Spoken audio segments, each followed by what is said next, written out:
Bonjour à tous, on se retrouve pour une nouvelle vidéo, nouvelle présentation de produit. C'est un nouveau GPS, le Brighton 750. Avant j'avais le 420, pour ceux qui ont déjà vu la vidéo, ça fait un an à peu près que j'ai l'autre, qui fonctionne toujours. J'en suis toujours très content, mais comme je disais lors de la présentation de celui-ci, il est bien pour quelqu'un qui va rouler uniquement sur la route. Pourquoi? Parce qu'il n'y a pas de cartographie. Donc ça veut dire qu'on peut suivre un tracé, mais par contre si à un moment on est perdu, bon, quand on est sur la route, il n'y a pas de souci, on sort son téléphone, on a tous un smartphone avec Google Maps et on arrive à retrouver des routes ou à se faire guider, tout ça. Par contre si on fait du gravel, c'est-à-dire des portions non goudronnées, c'est-à-dire des chemins, mais là de suite on se retrouve un petit peu bloqué. Voilà pourquoi j'ai franchi le pas, j'ai décidé d'acheter celui-là, donc le Rider 750. Il reprend toutes les fonctionnalités du 420, c'est-à-dire ce que prend à peu près tous les GPS, on va dire tout ce qui est l'environnement de la vitesse moyenne, la vitesse max, machin, tout ça. Au niveau de la durée, c'est pareil. Au niveau des dénivelés, c'est pareil. Il y a aussi la pente. Moi j'aime bien avoir quand je suis sur la route, la plupart du temps, avoir le pourcentage de la pente. L'inconvénient de celui-ci, c'est qu'il arrondit, c'est-à-dire vous allez avoir du 7% ou du 8%. Par contre, si vous avez une pente à 7,2, et bien là il vous le dit pas, quoi. Donc là on va en plus avoir un écran qui est tactile. Super pratique quand même de pouvoir de passer d'une page à l'autre comme ça simplement avec un doigt. Il y a quand même le bouton sur le côté si vous avez des gros gants d'hiver et que le tactile fonctionne pas trop bien. On peut simplement, en appuyant sur l'un des boutons qui est sur le côté, on va pouvoir personnaliser soit dans le GPS, mais c'est franchement plus simple de le faire comme on le faisait avec le 420, directement avec son smartphone, avec l'application Brighton, où on va pouvoir aller programmer les éléments qu'on veut voir affichés selon les pages. L'écran est relativement grand comparé au 420, donc on va pouvoir mettre un peu plus d'infos sur la page. Si vous avez des capteurs type capteur de puissance, ceinture, cardio et autres, il n'y a pas de problème au niveau de l'appairage. Ça se connecte très bien, même à chaque fois qu'on démarre le GPS, de suite ça récupère la ceinture cardio, je n'ai aucun problème là-dessus. Revenons un petit peu à l'avantage que je vous disais qui était la cartographie. On va pouvoir, déjà dedans il y est préchargé pas mal de pays, je pourrais vous mettre la liste si vous voulez en description. On peut en rajouter d'autres, les cartes sont open source.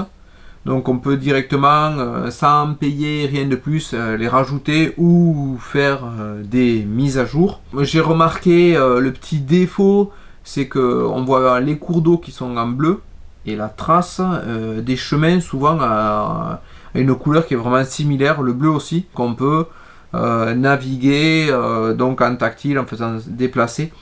La partie cartographie c'est quand même un plus, comme je dis, en VTT, gravel et tout ça. Une fois que vous avez terminé votre sortie, pour enregistrer c'est beaucoup plus rapide que sur le 420. Une fois que vous êtes arrêté, vous faites fin de votre balade, de suite c'est sauvegardé dans le smartphone, et de là si vous l'avez connecté par exemple si vous avez un compte Strava, ça part direct sur Strava, c'est ultra rapide.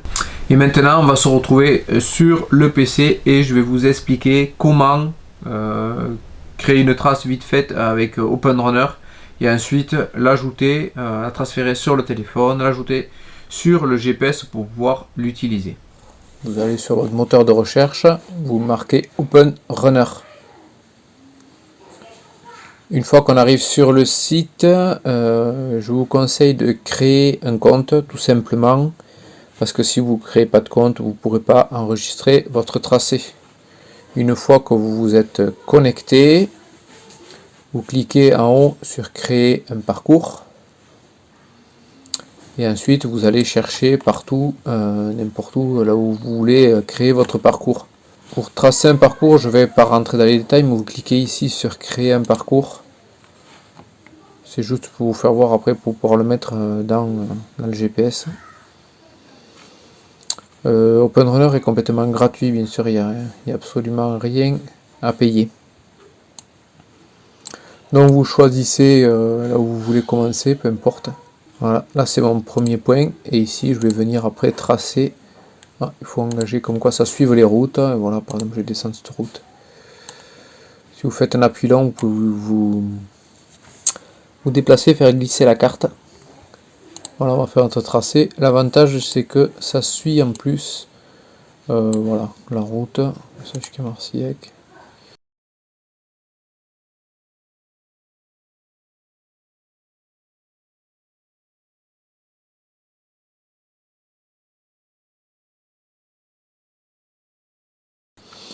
Une fois qu'on a fini notre tracé, on va venir cliquer ici. Ici on voit la distance, pardon. Alors, je ne suis pas rentré dans les détails du logiciel, c'est pas le but.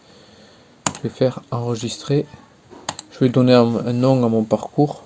Alors, je vais marquer balade. Ici vous devez sélectionner, donc là ça va être du vélo route. Type de parcours si vous l'avez déjà emprunté, si c'est planifié. Vous pouvez mettre une description si vous voulez. Bon, vous faites enregistrer. J'ai dû oublier un paramètre. Ah oui, voilà, il faut mettre, si c'est de la route du chemin, vous faites enregistrer. Donc voilà, on retrouve balade 1, on a quelques infos, la distance, on a le dénivelé, positif, le négatif, le point le plus bas 276 mètres d'altitude et le point le plus haut 623.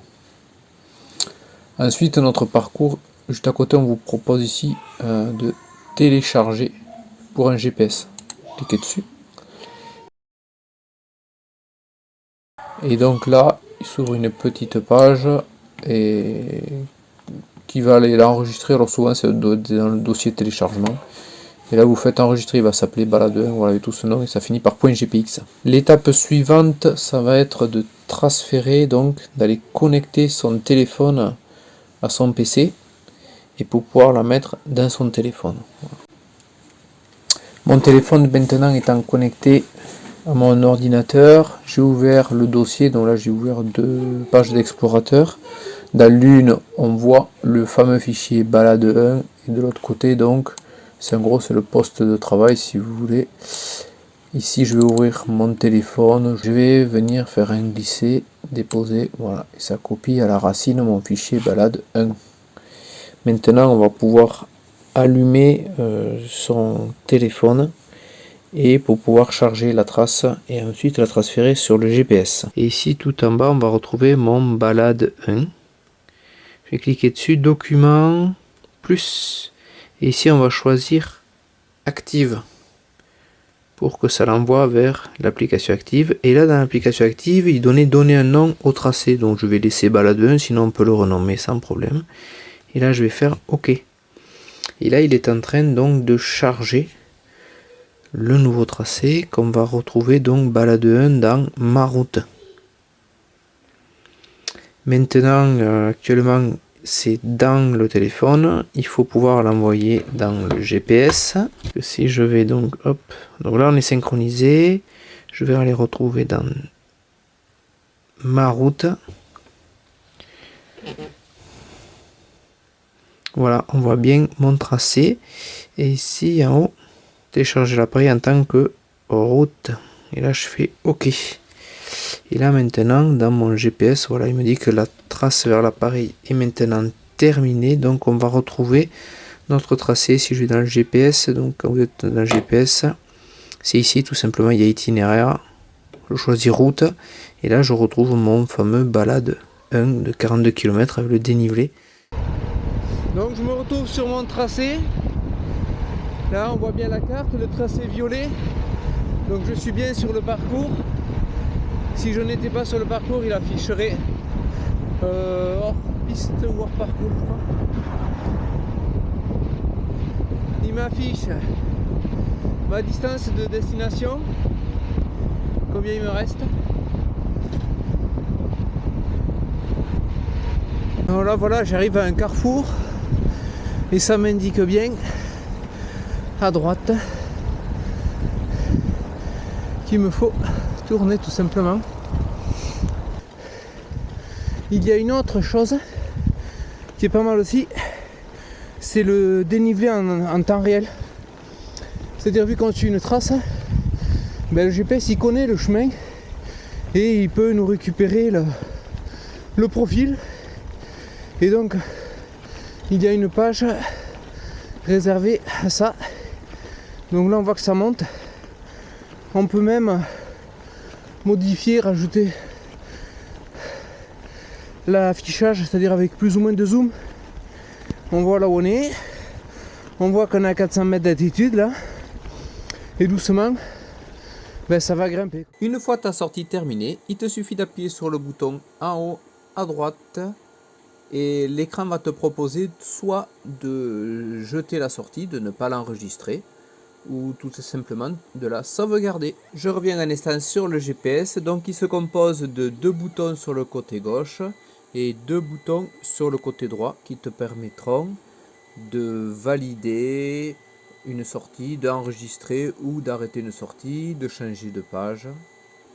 Ensuite, tu vas pouvoir personnaliser les différentes pages de ton GPS. Tu peux le faire avec le GPS, mais c'est franchement plus simple de le faire directement sur l'application. L'application, quant à elle, est très intuitive et facile à utiliser. Tu peux aller revoir la vidéo du Brighton, du Rider 420, où là j'étais vraiment rentré en détail sur tous les paramètres. Pour conclure, c'est le GPS par excellence pour tous les cyclistes désireux d'avoir un appareil de qualité, en plus d'avoir un écran tactile et une cartographie intégrée.